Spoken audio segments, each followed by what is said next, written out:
அதனால் முளை கட்டிய பிறகு நம்ம வந்து கிரேவி செஞ்சு சாப்பிட்டோம்னா செம்ம டேஸ்ட்டாக இருக்கும். உடம்புக்கும் வந்து ரொம்ப ஹெல்த்தி. நிறைய மருத்துவ குணங்கள் அதிகமாக இருக்குது. மற்ற பயிரை விட இந்த பச்சை பயிருக்கு வந்து மருத்துவ குணங்கள் அதிகம், சத்துக்களும் அதிகமாக இருக்குது.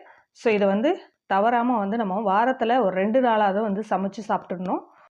20 மடங்கு வந்து அதிக சத்துக்கள் இருக்குது அப்படின்னு சொல்லியிருக்கேன். எதனால் 20 மடங்கு அப்படின்றத சொல்கிறேன். மற்ற தானியங்களை விட பச்சை பயிருக்கு வந்து ரொம்ப அதிகமான மருத்துவ குணங்கள், பெனிஃபிட்ஸ் வந்து அதிகம். அதுவும் முளை கட்டின பச்சை பயிருக்கு ரொம்ப ரொம்ப அதிகம். ஸோ இதை வந்து தவறாமல் யூஸ் பண்ணிக்கோங்க. இதை சாலட்டாக கூட பண்ணி சாப்பிட்லாம். ஸோ இப்போ நான் வந்து தொக்கு தான் பண்ண போகிறேன். 2 பெரிய சைஸ் வெங்காயத்தை சாப் பண்ணி எடுத்துக்க போகிறேன். கூடவே வந்து ஒரு 5-6 பல்லு வந்து பூண்டு உரித்து அதையும் போட்டு சாப் பண்ணி எடுத்துக்க போகிறேன். ஸோ இது வந்து சாலட்டாக பண்ணும்போது நம்ம வந்து அந்த பச்சை பயிர், முளை கட்டின பச்சை பயிர் வந்து வெறுமனே வந்து சாப்பிட்லாம். செம்ம டேஸ்ட்டாக இருக்கும், இனிப்பாகவும் இருக்கும். குழந்தைங்களும் வந்து விரும்பி சாப்பிடுவாங்க. அந்த சாலட்டில்